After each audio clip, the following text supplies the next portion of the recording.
And that's like the basic standard, hey, my dog doesn't pay attention to me, and or my dog has some fearful confidence issues. If you have a dog that has fearful or confidence issues, that's the exercise you want to do. Hello everybody, and welcome back to the coolest dog training channel right here on YouTube.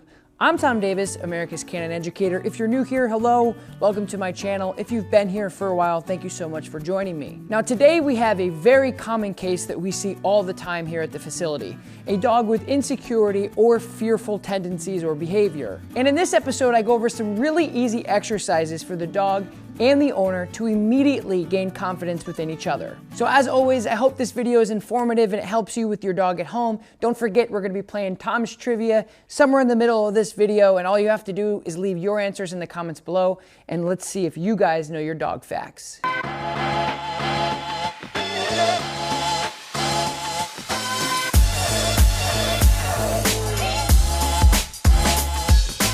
Because basically what I like to do is your obedience is going to be your communication. So if your communication is not clear or there at all, like if you're like, hey buddy, heel, and he goes whoop, and he goes sit, and he's like, what?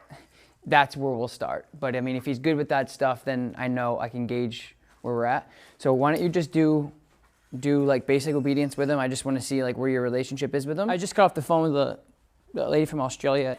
If you're having behavioral problems, but you can't communicate,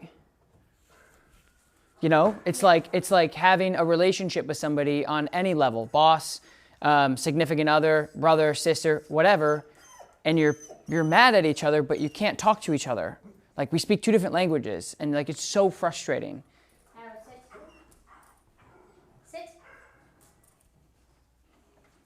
Arrow, sit. Sit. Good, sit. So he's insecure because he doesn't know his job. He doesn't really know what to do. So let me see the leash, and I want to work him for a second. Okay. All right guys, time for Tom's Trivia. A very simple question. All you guys have to do is answer yes or no in the comments below. Do dogs sweat or do they not? Leave your answers in the comments below. Good. So what I'm gonna do is, like, I'm gonna give him a break and let him sniff around, which is totally okay to do. I'm not gonna ask him to do anything, but I wanna show you how to develop the relationship that I think you would be more successful with outside. Okay. I want there to be a little bit more engagement, because when you're walking with him, he's very nose to the ground. He's very, and that's fine. And that's the thing too, is like when I say that, like, a dog, him, anybody's dog is doing these types of things, that's fine. But I also want you to be able to like switch gears and say like, pay attention to me. Because if he gets into an environment where he's like, oh crap, I'm really nervous, that's where he'll make a mistake. Yep. And you need to be able to say like, okay, this is what we're gonna do. And right now, he's halfway or less with you. Like when you tell him to heel, he's walking nicely, but at the same exact time, like, if you were to walk this way and then this way and say heel, he probably wouldn't like turn and go with you without the pop of the collar. Okay. So the goal would be making sure that when you tell him to heel, he's like, okay, I know what that is. Because it's hard for me and even you to decipher when you tell him heel, is he actually heeling or is he just following you around? Right. Do you know what I mean? Mm-hmm. So that's Yep. good. Their snap is so much better than mine. Oh, I'm a professional dog handler, so I've been doing this for 11 years, 7 days a week for 12 to 14-hour days. I should be able to get to heel a dog around with a piece of string, but not everybody else is going to be able to do that with that amount of control, read body language, heel, etc. So we're going to have you guys continue to use the prong for more of a safety thing. It's tough. There, good. Good heel. There, now do it again. Just turn again. Good heel. And that's like the basic standard, hey, my dog doesn't pay attention to me, and or my dog has some fearful confidence issues. If you have a dog that has fearful or confidence issues, that's the exercise you want to do. Hey, pay attention to me, pay attention, pay attention, pay attention. Okay, yeah, now I'm focused on you and we're moving together, and that's what you want to do. Yeah. So I want you to do that again, but let me see him for 1 second. When he gets to when he gets to the point where there was a couple times where you went out and he like, I don't know if he's going to do it for me, but he bounced like 2 extra steps. yeah. So when he was like there, that's where you pop him. You don't want to be here and then pull Yep. because it doesn't correct him. Okay. The prong collar it doesn't correct unless you pop it. Yep. And it's all of those pressure points coming up at once to say, hey, pay attention. So if he pulls on, like he could literally pull on it like this. He's pulling on it right now. Doesn't do anything. Doesn't affect him. Doesn't consequence him. Doesn't have any correction with him. He's pulling on it right now, and it doesn't. It's the pop that matters. Okay. And those prong collars come up in sync, and they go, hey. And he goes, oh, wait. And you go, heel. And he goes, what the hell's heel? And then over 5 minutes, he's like, oh, this is heel. So make sure that like if he's there, you give him more of that like pop. Okay. Because he'll just keep pulling like he is now. Pulling it, giving So what I do is I have a 4-foot leash. Always like a leather 4-foot leash. I put it here like this, okay? And then I'll just say the dog's name and then I'll say heel. Arrow heel. I'll move forward and I'll turn. Heel. And then that quick pop. Now watch. Heel. Good. Now I'll do the same thing in the same location. Heel. Good. You see? Heel. Good. And now it's over. So I've taught him that when I turn, he's got to like really follow me. Heel. And that quick correction that you just saw, like, again, the prong collar is just intended to get the dog's attention faster. It's like if we had a horse and we didn't have head halties and things like that to get the horse, be able to put pressure on the horse where they want to escape it, it would be a nightmare. I mean, imagine putting something on a dog and not being able to say, like, I don't want you to move forward, or being on the back of a horse riding up a mountain, falling off, breaking your face open, or killing yourself. Like, if you can't put pressure on an animal to help dictate their behavior, it's going to be extremely hard for you to teach them new things once they've already gone past the learning stages, right? And so that's what, like, when we use tools, so many people don't understand that. They think that we're taking 10-week-old puppies and whatever, putting tools on them and teaching things. No. We're using tools to help break down behaviors that are pre-existing that are causing your life turmoil or causing him potentially, to be put in a shelter or something because he's not listening.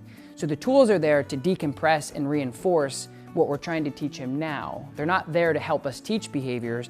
They're there to help us reinforce what we're trying to say. So that's why, like, if we had a harness and I did this, he's like, dude, what are you doing? With the prong, those prongs come up, they go, hey, he goes, whoop, and he comes with me. So that's the effective way to administrate that little thing. So that's what I want you to focus on. Take your leash, fold it halfway, and do that exercise to get him engaged with you. Break, good man. Thank you guys so much for joining me here today. If you haven't yet, don't forget, like, subscribe to my channel, leave a comment below, and let me know what you guys thought of this video, and I will talk to you next time. Peace.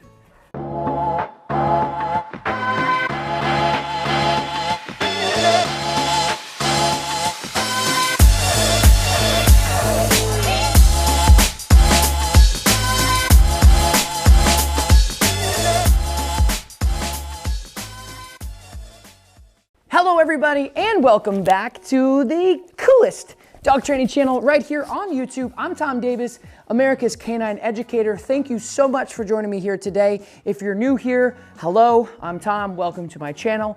If you've been here for a while, mwah, thank you so much for coming back.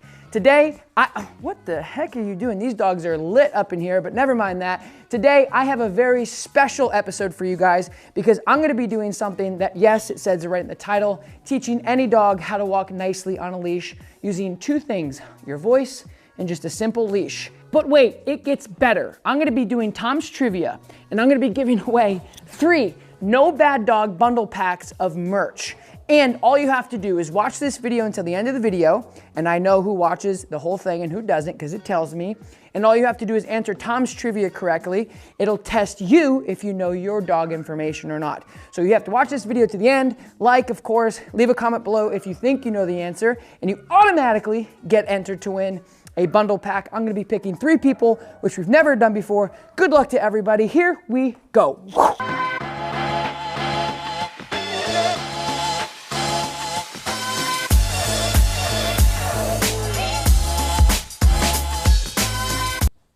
So I'm just gonna teach him, like, all I'm gonna do is just put this little leash on him, and every time he walks past me, I'm just gonna give him pressure, and I'm gonna mark it like heel.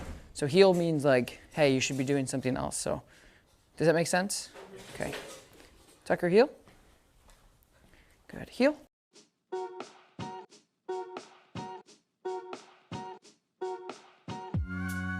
What he's gonna do, heel, eventually, heel, is that. Good. Exactly.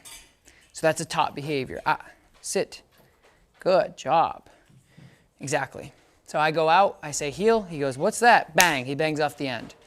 I go out the other way, I say heel, bang, he bangs off the end. He's like, well, what the heck? And I say heel, and he's like, I'm going with you this time.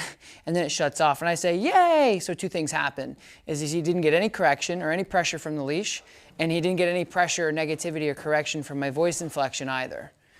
Does that make sense? So then I go, so I'm turning everything, it's very binary. It's either like, wah, or yay. Does that make sense? Yeah. Okay, so I'm gonna do that again. I'm gonna start marking this behavior a little bit more now. So I'm gonna be using a lot more healing, good heel, heel, good heel, to tell him what this sequence is, this exercise is. Okay, heel. Good. Good. So I turn, heel. Good. Heel. Yes, good heel. Heel. Good job, big man. Heel. Good job. Heel. Good. Good. Heel. Yes, good heel. Good job. Heel. Good. Good. Good. So I'm just setting the tone. Just like teaching him what heel is. But like I said, the macro is he's paying attention where I'm going. Because I want him, like if I go out and then I turn and go the other way, I want him to go, oh, where are you going? I don't want him to go, all right, yeah, see you later, I'm going that way. Because then you can't teach him anything. He's not, it's called engagement. He's not engaged with you as a handler. So within 3 to 5 minutes, just going back and forth and teaching the dog, follow me. Basically, it's what it is. Follow me, follow me, follow me, follow me. And he's gonna go bong, bong each time, and he's gonna be like, well, this kind of sucks. And then as soon as he realizes that if he turns with me, it shuts off, then you've completed the task of teaching him what heel is. Does that make sense? Okay, so when he's in this heel position, I'm gonna just say, good heel, good heel. So good means you're doing something good. Heel means this is heel, so I'm marking it. Does that make sense? Beautiful, good. I'm gonna switch him up and test him again. Heel, yes, good heel, good, heel, good. Now, sit.